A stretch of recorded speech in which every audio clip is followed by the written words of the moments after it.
शांति। आज बाप दादा के 10 अगस्त 2021 के ईश्वरीय महावाक्य हैं। मीठे बच्चे, बाप आए हैं तुम्हें इस पाप की दुनिया से निकाल चैन की दुनिया में ले जाने। बाप द्वारा तुम्हें सुख शांति की 2 सौगातें मिलती हैं। प्रश्न: सारी दुनिया में सच्ची सच्ची नंस तुम हो, सच्ची नंस किसे कहेंगे? उत्तर: सच्ची नंस वह जिनकी बुद्धि में एक की याद हो, अर्थात नन वट वन।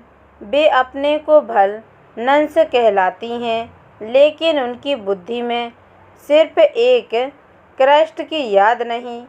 कृष्ण को भी गॉड का बच्चा कहेंगे तो उनकी बुद्धि में हैं 2 हैं, और तुम्हारी बुद्धि में एक बाप है, इसलिए तुम सच्ची सच्ची नंस हो। तुम्हें बाप का फरमान है पवित्र रहना है। गीत: इस पाप की दुनिया से। ओम शांति। मीठे मीठे रूहानी बच्चों ने गीत सुना। किसने सुना? आत्माओं ने। आत्मा को परमात्मा नहीं कहा जा सकता, मनुष्य को भगवान नहीं कह सकते। अच्छा, अभी तुम हो ब्राह्मण, तुमको अभी देवता नहीं कहा जाता। ब्रह्मा को भी देवता नहीं कहा जा सकता। भल कहते हैं ब्रह्मा देवताय नमः, विष्णु देवताय नमः, परंतु ब्रह्मा और विष्णु में तो बहुत फर्क है। विष्णु को देवता कहा जाता है, ब्रह्मा को देवता नहीं कह सकते, क्योंकि वह है ब्राह्मणों का बाप। ब्राह्मणों को देवता नहीं कहा जा सकता। अब यह बातें कोई मनुष्य को नहीं समझा सकते, भगवान ही समझाते हैं। मनुष्य तो अंधश्रद्धा में जो आता है सो बोल लेते हैं। अभी तुम बच्चे समझते हो। रूहानी बाप हम बच्चों को पढ़ा रहे हैं। अपने को आत्मा समझना चाहिए। अहम आत्मा यह शरीर लेती है। अहम आत्मा ने 84 जन्म लिए हैं। जैसे जैसे कर्म करते हैं वैसे शरीर मिलता है। शरीर से आत्मा अलग हो जाती है तो फिर शरीर से प्यार नहीं रहता, आत्मा से प्यार रहता है। आत्मा में भी प्यार तब है जबकि आत्मा शरीर में है। पितरों को मनुष्य बुलाते हैं, शरीर तो उनका खत्म हो गया, फिर भी उनकी आत्मा को याद करते हैं, इसलिए ब्राह्मण को बुलाते हैं। कहते हैं फलाने की आत्मा आओ, यह भोजन आकर खाओ। गोया आत्मा में मोह रहता है, परंतु पहले शरीर में मोह था, वह शरीर याद आता था। ऐसे नहीं समझते कि हम आत्मा को बुलाते हैं। आत्मा ही सब कुछ करती है। आत्मा में अच्छे व बुरे संस्कार रहते हैं। पहले पहले देह अभिमान, फिर उसके बाद और विकार आते हैं। सबको मिलाकर कहा जाता है विकारी। जिसमें यह विकार नहीं है उनको कहा जाता है निर्विकारी। यह तो समझते हो।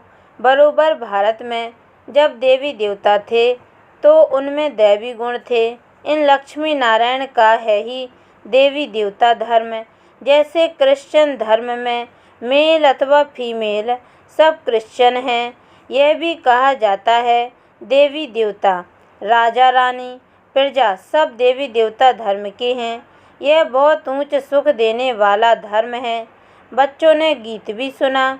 यह आत्मा ने कहा कि बाबा ऐसी जगह ले चलो जहाँ मुझे चैन शांति हो। वह तो है सुखधाम और शांति धाम। यहाँ बड़े बेचैन हैं। सतयुग में बेचैनी होती नहीं, आत्मा जानती है। बाबा बिगर कोई चैन की दुनिया में ले जा नहीं सकते हैं। बाप कहते हैं मुक्ति और जीवन मुक्ति, यह 2 सौगातें मैं कल्प कल्प लाता हूँ, परंतु तुम भूल जाते हो।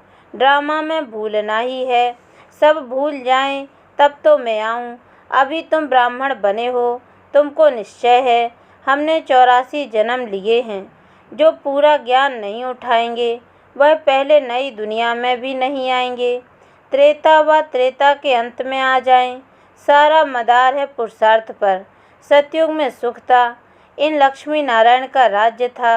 अच्छा, इसके अगले जन्म में यह कौन थे किसको पता नहीं है। अगले जन्म में यह ब्राह्मण थे, उससे पहले शूद्र थे। वर्णों पर तुम अच्छी रीति समझा सकते हो। अभी तुम समझते हो हम 21 जन्म के लिए चैन पाएंगे। बाबा हमको वह रास्ता बता रहे हैं। हम अभी पतित हैं, इसलिए बेचैन हैं, दुखी हैं। जहाँ चैन हो उसको सुख शांति कहेंगे। तो अब तुम बच्चों की बुद्धि में आदि मध्य अंत का ज्ञान है, समझते हो। बरोबर सतयुग में भारत कितना सुखी था, दुख अथवा बेचैनी का नाम नहीं था। अभी तुम पुरुषार्थ कर रहे हो स्वर्ग में जाने के लिए। अभी तुम बने हो ईश्वरीय संप्रदाय के और वह आसुरी संप्रदाय के। कहते हैं ना, पाप आत्मा, आत्माएं अनेक हैं, परमात्मा एक है। सब ब्रदर्स हैं, सब परमात्मा हो नहीं सकते। इतनी थोड़ी सी बात भी मनुष्यों की बुद्धि में नहीं है। बाबा ने समझाया है, यह सारी दुनिया बड़ा बेहद का टापू है। वह छोटे छोटे टापू होते हैं। इस बेहद टापू पर रावण का राज्य है। इन बातों को मनुष्य नहीं समझते हैं। वह तो सिर्फ कहानियाँ सुनाते रहते हैं। कहानी को ज्ञान नहीं कहा जाता। उनसे मनुष्य सद्गति को पा नहीं सकते। ज्ञान से सद्गति मिलती है। ज्ञान देने वाला है एक बाप, दूसरा न कोई। भक्तों की भगवान ही आकर रक्षा करते हैं। मनुष्य की रक्षा नहीं कर सकते। शिव बाबा सभी बच्चों को वर्षा देते हैं। वह बाप भी है, शिक्षक भी है, सतगुरु भी है, वकील बैरिस्टर भी है, क्योंकि जमघटों की सज़ा से छुड़ाने वाला है। सतयुग में कोई भी जेल में नहीं जाएंगे। बाप सबको जेल से छुड़ाते हैं। बच्चों की सर्वश्रेष्ठ सब मनोकामनाएं पूरी होती हैं। रावण द्वारा अशुद्ध कामनाएं पूरी होती हैं, बाप द्वारा शुद्ध कामनाएं पूरी होती हैं। शुद्ध कामनाएं पूरी होने से तुम सदा सुखी बन जाते हो। अशुद्ध कामना है पतित भिखारी बनना। पावन रहने वाले को ब्रह्मचारी कहा जाता है। तुमको भी पवित्र रहना है। पवित्र बन और पवित्र दुनिया का मालिक बनना है। पतित से पावन एक बाप ही बनाते हैं। साधु संत आदि तो विकार से पैदा होते हैं। देवताओं के लिए ऐसे थोड़े ही कहेंगे, वहाँ विकार होते ही नहीं। वह है ही पावन दुनिया। लक्ष्मी नारायण संपूर्ण निर्विकारी थे। भारत पवित्र था, यह अभी तुम समझते हो। सतयुग में प्योरिटी थी तो पीस प्रॉस्पर्टी थी, सब सुखी थे। रावण राज्य जब से हुआ है तो गिरते आए हैं। अभी तो कोई काम के नहीं रहे हैं, एकदम कौड़ी मिसल बन गए हैं।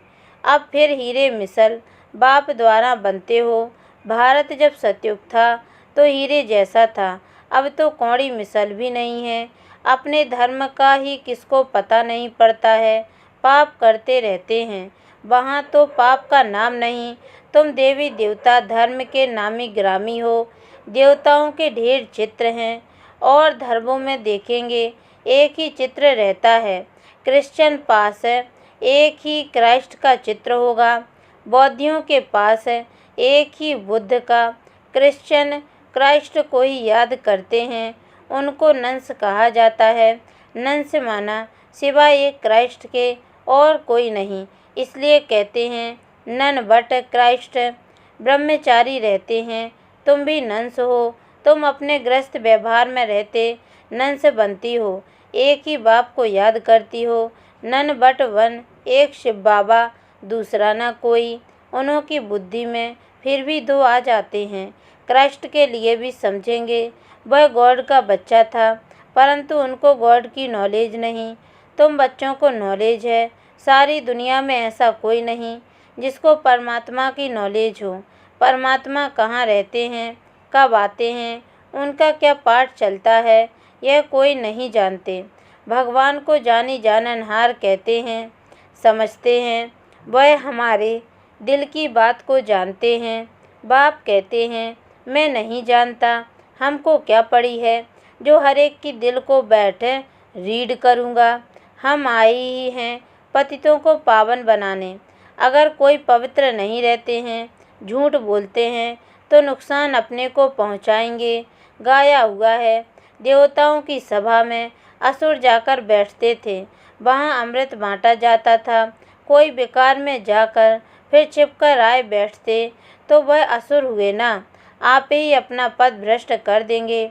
हर एक को अपना पुरुषार्थ करना है, नहीं तो अपनी ही सत्यानाश करते हैं।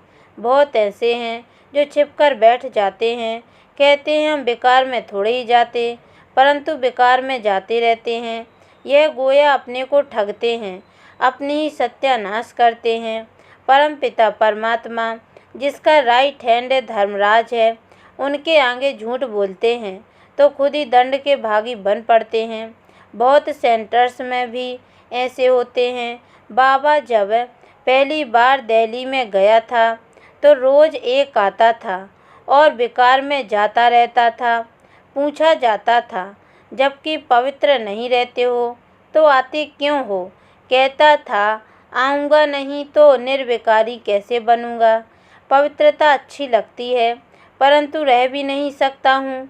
आखिरी तो सुधर जाऊँगा, नहीं आऊँगा तो बेड़ा गर्क हो जाएगा और कोई रास्ता ही नहीं है, इसलिए हमको यहाँ आना पड़ता है। बाप समझाते हैं, तुम वायुमंडल खराब करते हो, कहाँ तक ऐसे आते रहेंगे। पावन जो बनते हैं उनको पति से जैसे घृणा आती है। कहते हैं बाबा, इनके हाथ का खाना भी अच्छा नहीं लगता। बाप ने युक्ति भी बताई है, खान पान की खिटपिट होती है, ऐसे तो नहीं नौकरी छोड़ देंगे, फिर युक्ति से चलाना होता है। कोई को समझाओ तो बिगड़ पड़ते हैं, पवित्र कैसे रहेंगे? यह तो कभी सुना नहीं।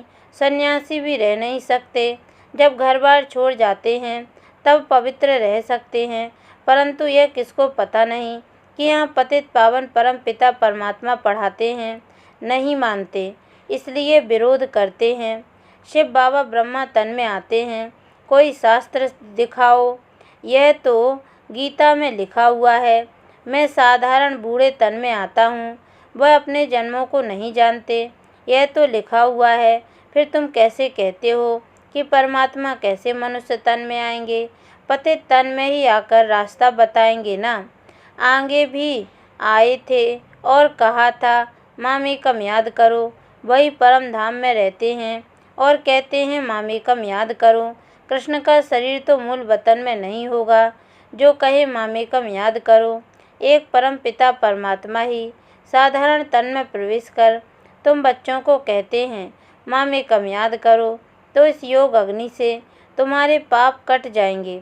इसलिए ही मुझे पतित पावन कहते हैं। पतित पावन जरूर है, आत्माओं का होगा ना, पतित भी आत्मा ही बनती है। बाप कहते हैं, तुम पवित्र आत्मा 16 कला संपूर्ण थी, अभी 9 कला बिल्कुल ही पतित बन गए हो। मैं कल्प कल्प आकर तुमको समझाता हूँ। तुम जो काम चिता पर बैठ पतित बन जाते हो, फिर ज्ञान चिता पर बिठाकर तुमको पावन बनाता हूँ।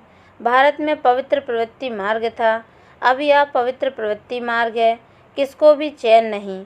अब बाप कहते हैं, दोनों ज्ञान चिता पर बैठो। हर आत्मा को अपने अपने कर्मों अनुसार शरीर मिलता है, ऐसे नहीं कि दूसरे जन्म में वही पति पत्नी आपस में मिलेंगे। नहीं, इतनी रेस कर न सके, यह तो पढ़ाई की बात है ना। अज्ञान काल में हो सकता है आपस में बहुत प्रेम है तो उनकी मनोकामनाएं पूरी हो सकती हैं। वह तो है पतित विकारी मार्ग है। पति के पीछे पत्नी चिता पर बैठती है, दूसरे जन्म में भी जाकर उनसे मिलती है, परंतु दूसरे जन्म में उनको थोड़ी मालूम पड़ेगा। तुम भी बाबा के साथ ज्ञान चिता पर चढ़ते हो, यह छीछी शरीर छोड़ चले जाएंगे। तुमको यह अभी मालूम है, उनको तो नहीं रहता कि हम आगे जन्म में ऐसे साथी थे। तुमको भी बाद में वहाँ यह बातें याद नहीं रहेंगी। अभी तुम्हारी बुद्धि में एम ऑब्जेक्ट है। मम्मा बाबा लक्ष्मी नारायण बनेंगे, विष्णु हैं देवता। प्रजापिता ब्रह्मा को देवता नहीं कह सकते, ब्रह्मा सो देवता बनते हैं, ब्रह्मा सो विष्णु, विष्णु सो ब्रह्मा कैसे बनते हैं, यह अभी तुमने समझ लिया है। अभी तुम जानते हो चैन सिर्फ स्वर्ग में ही होता है। कोई मरते हैं तो कहते हैं स्वर्ग गया, अर्थात चैन में गया, बेचैनी में पतित रहते हैं। बाप फिर भी कहते हैं अपने को आत्मा समझ, बाप को याद करो तो विकर्म विनाश होंगे। बाकी है डिटेल में समझने की बात है। बाप नॉलेजफुल है तो तुमको भी अपने जैसा नॉलेजफुल बनाएंगे। बाप की याद से तुम शतो प्रधान बनेंगे। यह आत्माओं की रेस है, जो जास्ती याद करेंगे वह जल्दी बनेंगे। यह है योग और पढ़ाई की रेस है। स्कूल में भी रेस होती है ना, ढेर स्टूडेंट्स होते हैं, उनमें से जो नंबर 1 निकलते हैं उनको स्कॉलरशिप मिलती है। एक ही पढ़ाई लाखों करोड़ों आत्माओं के लिए होती है, तो इतनी स्कूल भी होंगे ना। अब तुमको यह पढ़ाई पढ़नी है, सबको रास्ता बताओ, अंधों की लाठी बनो, घर घर में पैगाम पहुंचाना है। अच्छा, मीठे मीठे सिकी लदे बच्चों प्रति माता पिता बाप दादा का याद प्यार और गुड मॉर्निंग। रूहानी बाप की रूहानी बच्चों को नमस्ते, और हम रूहानी बच्चों की ओर से भी रूहानी माता पिता बाप दादा को याद प्यार और गुड मॉर्निंग बाबा नमस्ते। धारणा के लिए मुख्य सार है, पहली पॉइंट है, अब अशुद्ध कामनाओं का त्याग कर शुद्ध कामनाएं रखनी हैं। सबसे शुद्ध कामना है पवित्र बनकर पवित्र दुनिया का मालिक बने। कोई भी भूल को छिपाकर अपने आप को ठगना नहीं है। धर्मराज बाप से सदा सच्चा रहना है। दूसरी पॉइंट है, ज्ञान चिता पर बैठ इसे पढ़ाई में रेस कर भविष्य नई दुनिया में ऊंच पद पाना है। योग अग्नि से विकर्मों के खाते को दग्ध करना है। वरदान, सत्यता की महानता द्वारा सदा खुशी के झूले में झूलने वाले अथॉरिटी स्वरूप भव। सत्यता की अथॉरिटी स्वरूप बच्चों का गायन है। सच तो बिठो नच, सत्य की नाव हिलेगी लेकिन डूब नहीं सकती। आपको भी कोई कितना भी हिलाने की कोशिश करे, लेकिन आप सत्यता की महानता से और ही खुशी के झूले में झूलते हो। वह आपको नहीं हिलाते, लेकिन झूले को हिलाते हैं। यह हिलाना नहीं, लेकिन झुलाना है। इसलिए आप उन्हें धन्यवाद दो कि आप झुलाओ और हम बाप के साथ झूलें। स्लोगन, सर्व शक्तियों की लाइट सदा साथ रहे तो माया समीप नहीं आ सकती। ओम शांति।